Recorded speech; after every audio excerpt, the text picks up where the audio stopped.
happy, fired up on Monday as I'm getting news that's gonna send me through the roof. Fired up. We'll talk about that. Give me a few minutes here. Uh-oh. Listen, business decisions will now need to be made from that little comment right there. Welcome to Fired Up Live on a Monday. I hope you're doing well. Hope you had a good weekend. I'm Rich Maliki. Over here to my left is Lisa Z. in the building, and it's Monday. Happy Monday.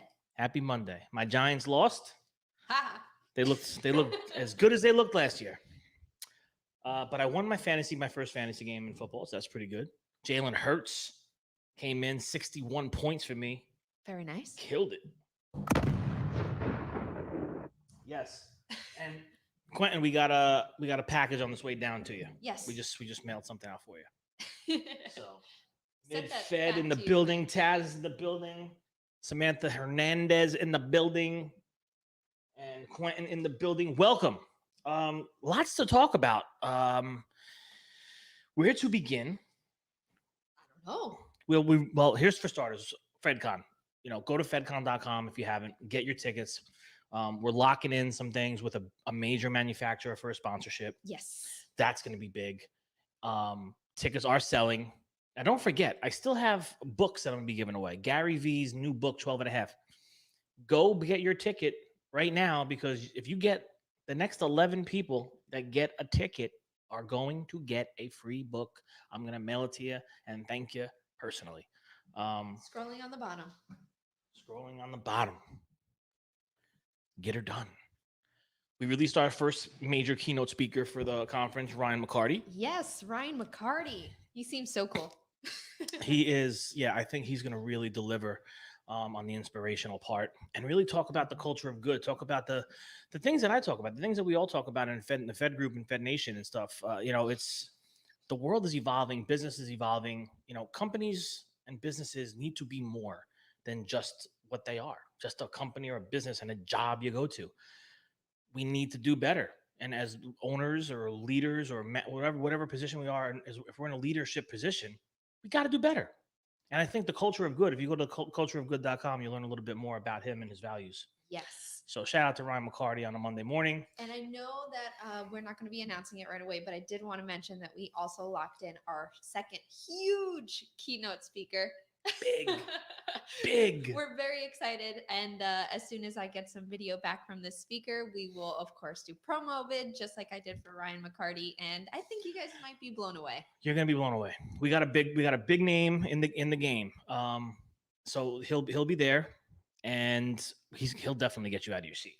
Definitely. That's going to happen. And that's the other part of the Inspire with the Inspire Brand Connect, right? We're going to learn about branding and marketing. We're going to talk inspirational things. We're going to tackle some food equipment and food equipment service issues that affect the industry. And we're going to come together, and we're going to come together as one. And it's going to be amazing. By the time we leave, we're all going to be BFFs, Lisa. We are going to be BFFs. We're already BFFs. We are. So interesting weekend online. I gotta be fired up about this. I see the people coming out of the woodwork and shouting from the rooftop. So Dan Deibler, who is a industry vet, an industry leader, an industry thought leader, probably one of the smartest guys around. 502 post reach on this. Woo. 42 comments. That's a big 42 one. comments and about a half a dozen deleted. So we'll talk about that. Oh, I didn't know about that. Yeah. We'll talk about that. And listen, I'm not going to put anyone on blast, but, it started to get out of hand. So let's listen. Dan Deibler says, let me ask this. If all the manufacturer service managers in the group, why do you still feel it's fair for manufacturers to deserve a discount from a servicer's street rate? These are things we've been talking about. Mm-hmm. They've been firing me the hell up. They've been firing a lot of people up. And, I'm going to read a couple of these things. And one of them really gives clarity and insight from someone that was also an industry leader who's, retired now, I believe, as he mentions. So Davin jumped in first. He said, if we are allowed to buy parts deeply discounted, I can see them wanting a discount on labor. I just don't see how the two can coincide, brother. We talked, we touched on that here. Dan says to Davin, the discount on parts never justifies the discount on labor, as normal part margin on a service call is 50%, where on labor it is 25%. It hurts less to lose 5 to 10% on a part used on 70% of calls than it does to lose 5 to 10% on your labor used 100% of the time. And that's it. And I went on to say, yeah, the parts discount versus labor discount are just two completely different things. We don't make $1 on a warranty service call part. The discount on labor in the industry in 2021 is just not justified any longer. And then Frederick Michael Hess, those days are over. Most manufacturers won't even sell you parts anymore. We are the first call for some manufacturers in VA, but when their parts are back ordered with the other guys, they want to sell them to me at list costs. We have all but eliminated warranty work from my team. I was talking a little about installations. Phil Potter, who says, long-time listener, first-time caller here. Love that. But he's going to tag in on this one. Parts discount was a great thing 5 to 10 years ago when an ASA was the go-to in town for over-the-counter sales as well as part sales on service calls. Now ASAs are required to stock and maintain similar levels with high overhead, but we aren't turning parts like before. Anyone can get a discount off of list by pushing a couple buttons on a computer and getting the parts the next morning. You all know what I'm referring to. Labor allowances at already lowered and discounted rates are getting out of hand, especially. I'm going to read a couple more. Terry Kelly, as a manufacturer, I have no problem paying street rates. Honestly, the reason it is set like this is because of long-standing outdated practices, just like dealers getting half off of list prices. My biggest concern is what do I get when paying street prices? I would have a big issue paying $150 an hour for a tech to show up and not be able to work on our 290 equipment. Not know how to check a capacitor or take apart a top plate on a griddle only to find out that it doesn't come apart that way. These are all true stories from calls this past week. Dan Diber says, Terry Kelly, on point, but it's up to you to police your own service network. If the service company you partner with isn't cutting the mustard for what you're paying, fire them and find one that works. At the end of the day, you're calling us for service, and we are telling you how much our service costs. You can either pay it or call someone else. And Terry says, understood. And Terry is with Electrolux Professional. He's a more forward-thinking guy, forward-thinking manufacturer. It's a little bit different when you're working with people that understand the value of the actual partnership. And let me stop there for a minute, because this is where that value of the partnership came across from a guy named Jason, who I don't know if anybody, we don't know who he was, but he started making a comment that he disagreed completely with Dan. I wish I screenshot it before he deleted it. But this is, unfortunately, I think the mentality of what has always been. This is what it was in 1985, 1995, and this is the thought process. Nothing's shifted or changed as you look at a service guy, And what he was commenting, and I can't quote him exactly right now, but basically he said he didn't agree with Dan on that because he's offered to pay street rates and he's offered to pay all this money, but then what he gets in return is basically trash service. And the response is just like Dan said, you hired that company. If they don't do the right thing for you, say sayonara and go find one that does. I know we have highly trained technicians here. These guys have trained at manufacturers. They've trained down at Cefesa. We've had trainings here. And we'll continue to progressively train. We have the best of the best in the business. Guaranteed. Dan at K&D, they do the same thing. Kirby down at Elmer Schultz, they're doing the same thing. They're training. They have high quality guys. If you're working with a company that doesn't have that, that's not my fault. Why do I have to be slapped on the hand and the wrist because of somebody else's poor service or poor training and they don't know stuff? That got nothing to do with me. So I think that's where that was headed. But then Dan, came back with some valid questions. And then basically what this guy, Jason, comes back with towards the end, which really blew my mind. So at the end of the day, what value do I really get out of the service network that we have, other than the so-called experience that they have in the field? Well, you pay for the experience in the field. So I said to him, sir, I would love to know what manufacturer you work for, because I'm sure the 900 people in this group would love to know what manufacturer that is, because obviously you don't need us. Yeah. If you don't need us, that's cool. I said, now you can go choose the handyman down the street and pay 50% less and get that so-called horrible service you keep getting. So I think that's where, and Dan Diber was like, listen, this guy's, I talked to him. He was like, this guy's about to take a tongue lashing right now. But then he deleted everything. So one of two things happened. Either he came to his senses and said, oh, let me take this down, or someone told him, you better take that down. Gotcha. Okay. 'Cause So that was going to be my question. I wasn't sure if he had deleted his comments he did. or you did. No. Oh, no. I wasn't deleting any of that. That was, and I wish he didn't delete it, just because. And listen, I wouldn't, I don't want to, beat him up over it. I'd like to discuss where this mentality has come from. Have you been in the industry? I don't know him. Have you been in the industry for 20 years, 30? Are you just like accustomed to thinking the way it used to be is the way it's good is going to be in the future? I don't know, but we won't be able to have that conversation. He took that down. I'm sure he's, I don't know, brother, if you're watching, I happy to get you on a fired up and maybe talk about it. Talk about what drove those comments, basically saying, he said, mentioned, yeah, the inventory for this first visit fixes that these service companies supposedly get, that you're probably not even stocking. You're probably not even investing in the inventory. There's just a lot of things he was saying that was just like, then you hired all the wrong service people. Sorry to say, because we deliver here. Yeah. I'm not saying we deliver every time. We don't always get a first visit fix. It's not possible. We talk about this for years and years and years. We would have to go with a tractor trailer full of parts. That just doesn't happen. We look at the inventory return. We have a parts usage. We print that. We look at it. We take a look at our vans. We see what's turning. And then those are the things that we're stocking. And then we have a warehouse full of some excess overstock stuff that, okay, if we have to run something same day, maybe we have that and we could do that. But that's it.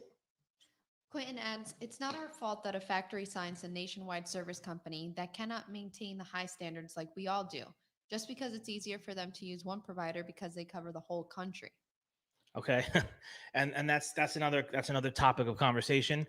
Obviously, we see a lot of, and I spoke to someone this morning, a friend of mine in the industry for some years now, and he's over on the rep side now, but talking about consolidation, talking about all the acquisitions, all the things that are happening, even with manufacturers, with rep groups, with service company, parts distribution company, all these. There's so much. This guy that was this big is now this big and is now this big, and there's constant movement at this point. And yeah, you talk about. And listen, I'm not here. I don't want to talk bad about any company. None of us who walk the industry are perfect. We all have our faults. We all could do better. We will do, and we're probably going to continue to try and do better. I know we are. But when you talk about what Quentin is saying, the nationwide companies and all this stuff, you hear a lot of things, and it's not the high quality top service. And then we get the call behind it and go, hey, we had so and so here. Rich, can you please send one of your guys, kind of thing. It happens all the time. And listen, I'm sure it's probably said about us too. I don't know, because again, we're not perfect either.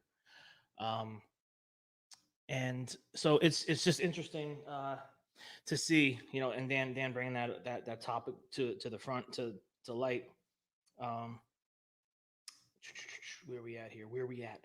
So, Craig. Now I don't know what this reference is from. Maybe you do. I'm assuming it's from a movie. He said some manufacturers want to see the Saturday night squad, but pay Tuesday afternoon prices.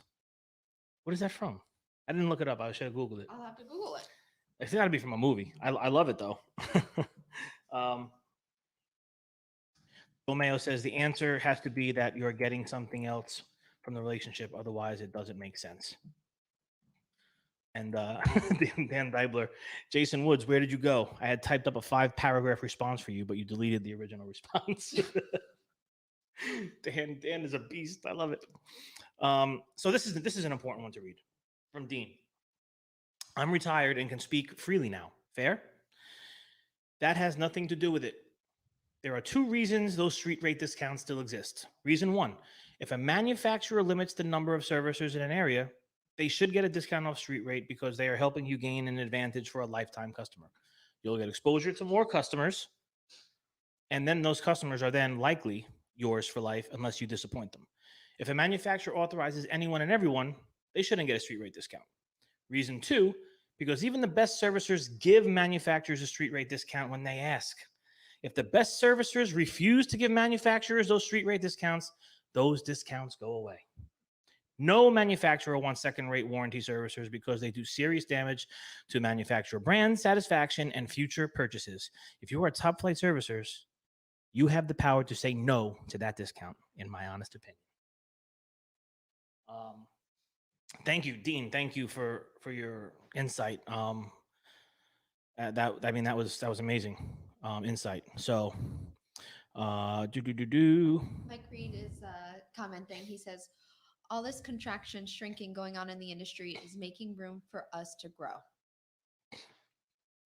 100%. And this is something that Mike, people have been reaching out to me probably.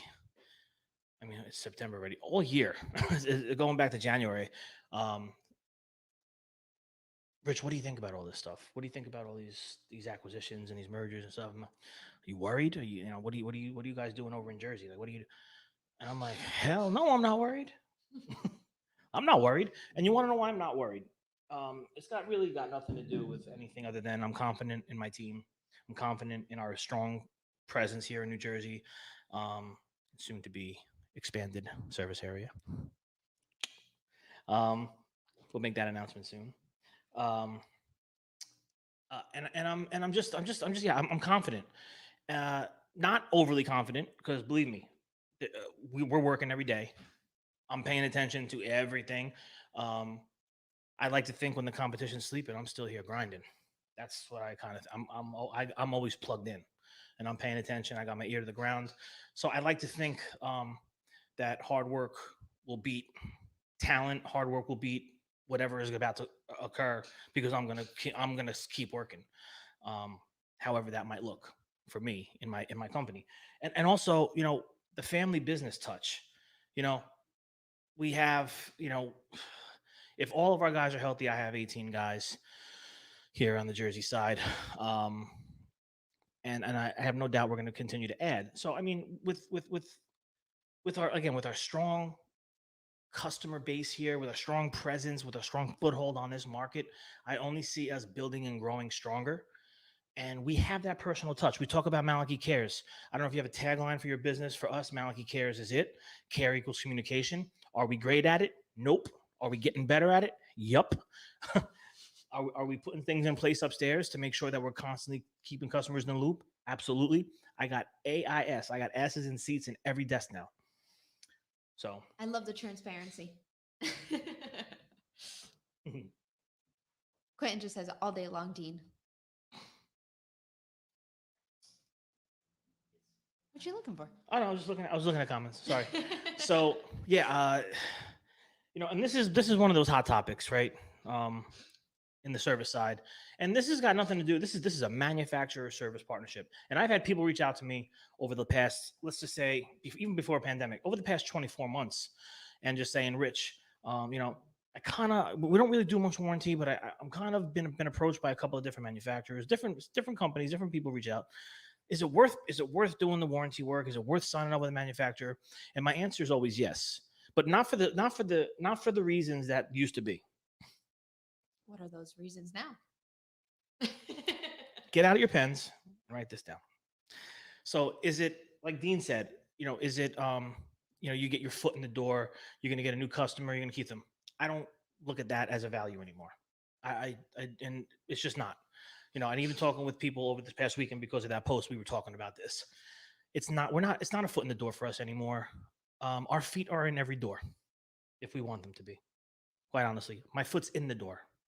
And if I'm getting calls for certain places, and this is not a dig at any end user customer, we have, every business has a focus on who their core customers are going to be, right? Yeah. And you focus on that audience and you focus on those people. Where we're getting sent to in a lot of cases for a lot of these things, they're just not my customer. They're not going to be my long-term customer. For different reasons, and and I'm not going to get into that. If you want to talk about that, give me a call and I'll give you more insight. But so that kind of has gone away from me. The part thing is, obviously, with OEM, we have OEM distribution, which is something important. So that's still important. to make sure we have the distribution for the OEM parts, because we're an OEM. So we work for with we're not for we work with the OEMs. We work with the manufacturers. Those are our partners. It's not about the reps and the dealers. We are partnered with the manufacturer. That's where my allegiance lies, and that's important. So that's continued to be important for the parts game and making sure that OEM parts are getting installed on these pieces of equipment. Um, One of the things I keep telling people is technology is going to change. Obviously, technology is changing the world. Yes. We're going to get to the point where if you're not an ASA, are you going to be locked out of that fryer at your local place? Are you going to be locked out of that chain account? And they're going to say, "Sorry, we don't let anybody in these fryers anymore, other than the people that were trained on them, other than the people that are authorized to work on them." So now, whether a customer has a choice or not, those choices might begin to go away. You have to use our servicer. I want to be there.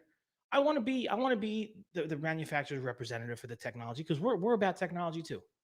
You're going to say something. Yes, because Taz brought has a comment. He says, "How long until manufacturers move to electronics model where the customer can buy a warranty plan or skip it for a discount?" Absolutely. These things are it's evolving. Kitchens of the future are already here. Smart kitchens are here.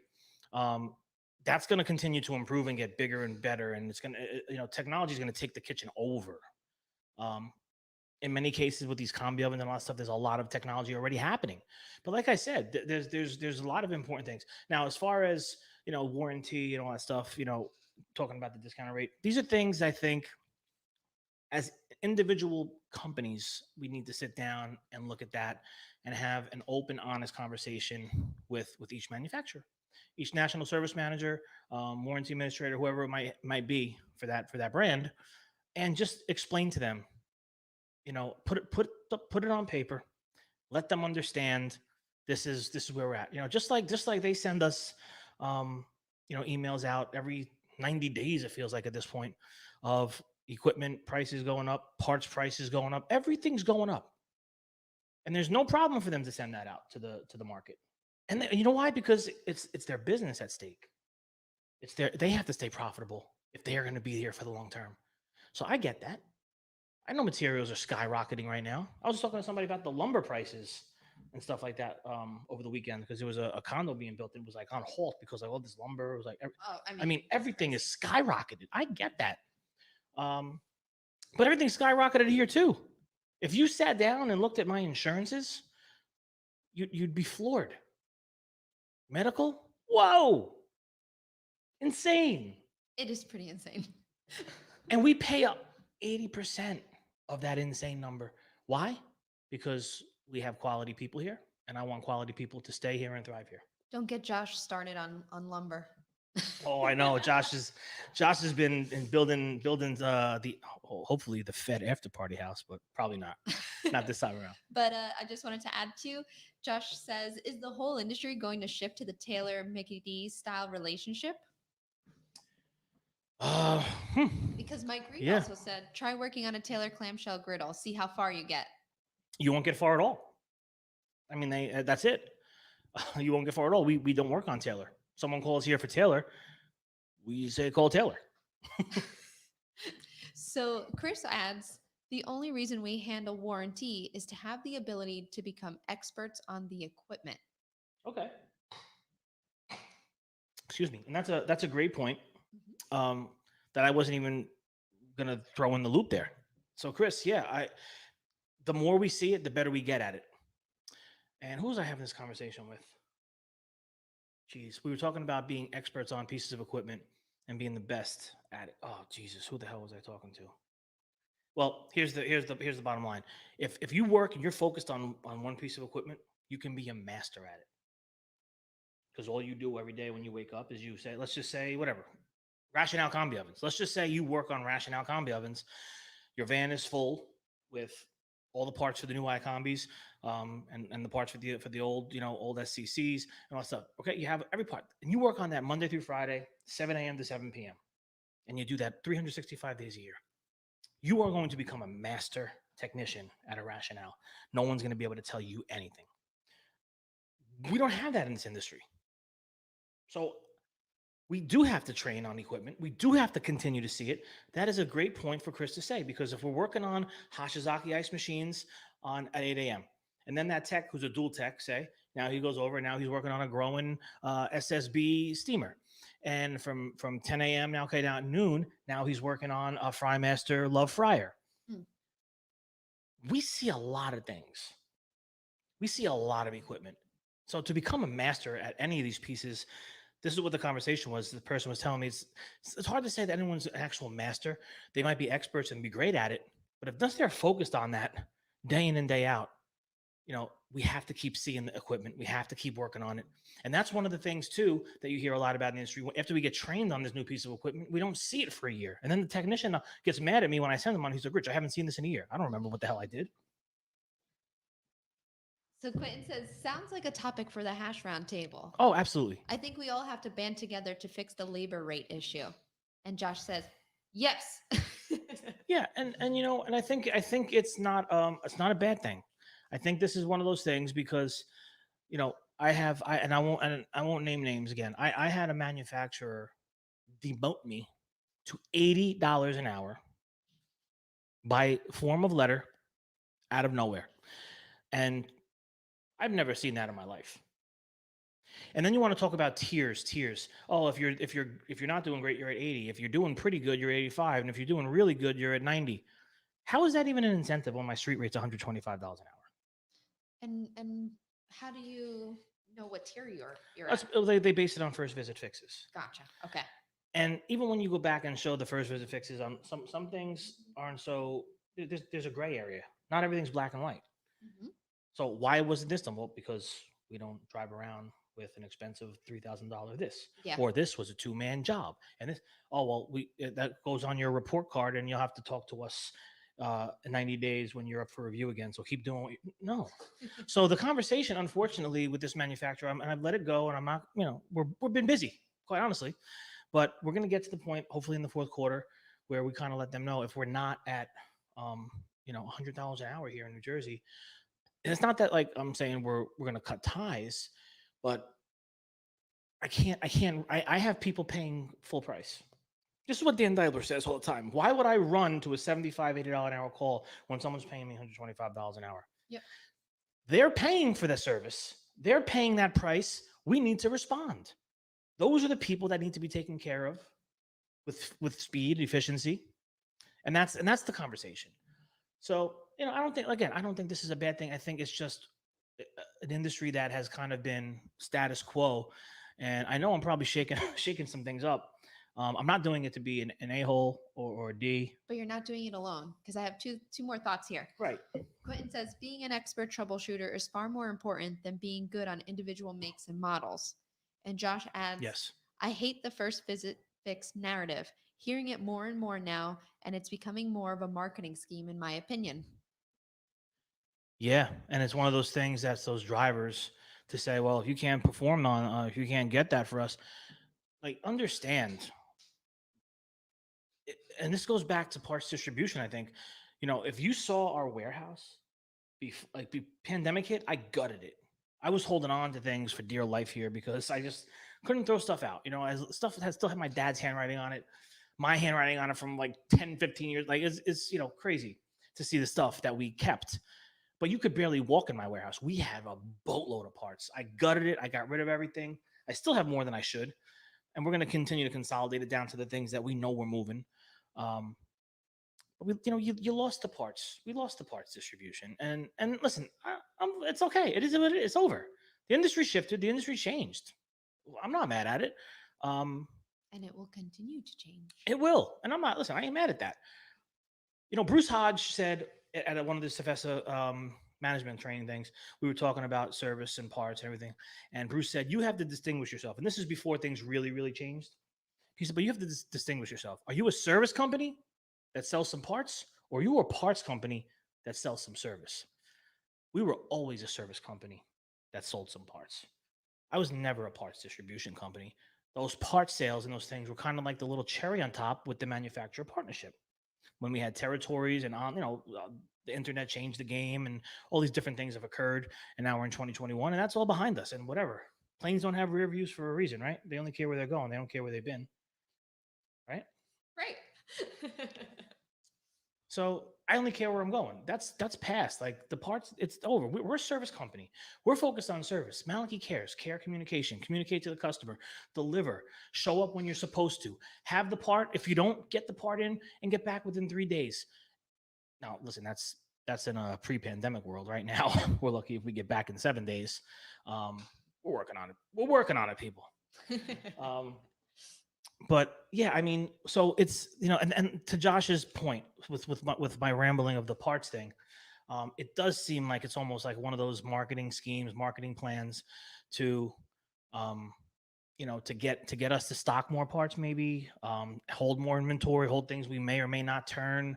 I don't know. I don't know. I don't want to speak out of turn and act like I know and I don't. What else we got? We got Taz Sutherland. First time fix should be a target or goal. 100% is unrealistic, especially if you have a unique profile. We used to award whole states hundreds of stores with near identical equipment, but you still can't have all the parts all the time. We love anyone above 75 to 80% first time fix. Yeah, and I think that's fair. I think 75 to 80% is fair. Um, and there's ways today. So we were just talking about this with Jer upstairs, and I was saying, listen, um, you know, warranty calls we have to look. Well, and listen, we look at warranty calls a little bit different than we look at regular calls.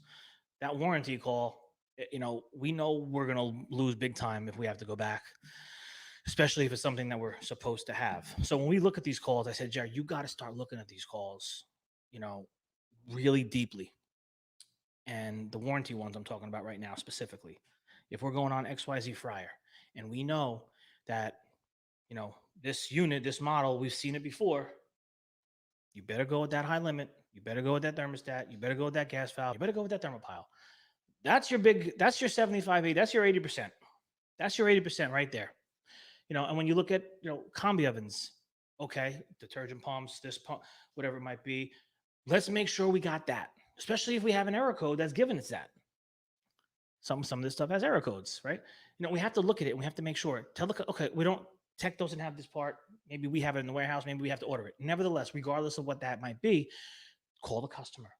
Care equals communication, and say, hey, listen, instead of having a truck roll to you today in a rush to give you the answer of we can't fix it today, give me 2 days.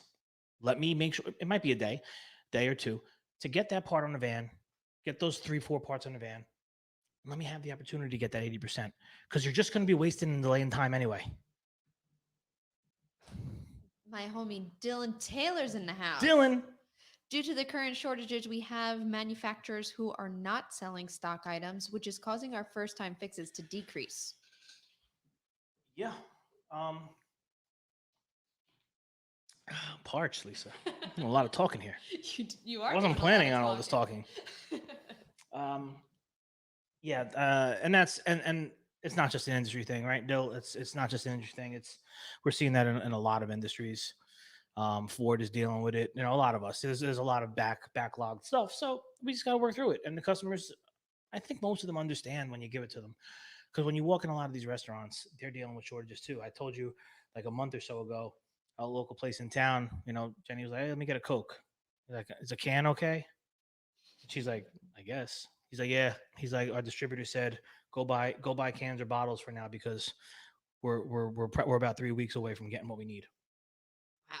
Product is out. I mean, it's happening everywhere. So we just have to have empathy. There's got to be empathy. There's got to be kindness on each side. And going back to last week when you talk about, I'm tired of the games. I'm tired of the lies. Lying your way to get to an answer that, okay, we'll just do it. That ain't gonna happen. Not anymore. It's the industry has shifted. You have to shift your mindset. We have to evolve. Going back to that. And by the way, that whole craziness with that install last week, where we said, we told them the site wasn't ready. Yes. And we told them, okay, everything will be good Monday. Guess what happened when we got the site? No gas. So, but the games, the lies, and all that stuff, that's all got to stop too. Because if you want to talk about partnership, when you bring in reps and dealers into the equation here, if you're going to call and lie to me, we told you in black and white we weren't coming. to do anything other than a site survey. But then you want to call and fish and try to get somebody on the phone here that you're going to use as your catalyst to get something done. You got some guy in dispatch telling you, oh, from his sweetheart that he's a good guy up there said, oh yeah, well my site survey, yes, if the site survey is good, we can absolutely get that install, going for you. That didn't mean that the install was going to happen in 10 minutes. Exactly. That meant we were going to schedule it now. But you got some innocent guy on the phone that now you're going to use as a catalyst to push me to go, oh, I'm sorry we said that, and now I'm going to go and do it. No. And I hope you're watching, brother. We don't play that game. No, because that's just it's not right. You know who the contacts are here. Pick up the phone and call Geraldine and say, Jer, your guy's on site. If it's ready, can he do it today? No, but we could no, like honestly, like no, he can't because we scheduled a site survey. He had 6 other calls on his ticket for Friday. I don't do installs on Fridays, Lisa. Makes sense. There's too many emergencies. Yep. I just did the math. We were looking at our board. 187 unassigned calls between cooking, warewashing, warranty, and refrigeration. That hurts. And I'm guaranteeing there's going to be more now. Every single technician has 20 calls or more under their name. We literally have, and planned maintenance that we're doing, over 500 plus. And it's going to hit 600. We can't keep up with the demand. I can't find techs fast enough. I can't train guys. And I got guys training. I got 3 guys training. I got another one coming in to me this week before I head out to do some things. He's going to be another one training. So we're training younger guys that have an interest. And I'm looking for guys. And that's it. I have 15, 16 guys currently working because I have guys down. How do you get to it all? We're talking today about getting Saturday calls going for more than half the crew. Whether you're on call or not, I'm going to ask people to step up. I got to bang out 4 or 5 calls on a Saturday. Wow. And I don't care about the overtime. We'll pay the overtime. Pay it. No problem. It's not always about, making that 50%, 40% margin. Sometimes you make a 20% margin, you get the customer happy. It's not always about the big hit.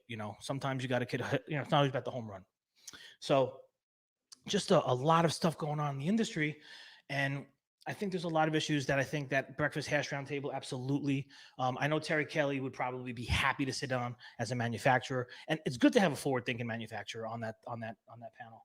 And on top of that, I'd love to get somebody else from another manufacturer that might think a little differently. And let's hear that side, and then get a rep and a dealer, and get a couple service people, and it's a roundtable. So we could have, I think, maybe 8 tops with a moderator. Okay.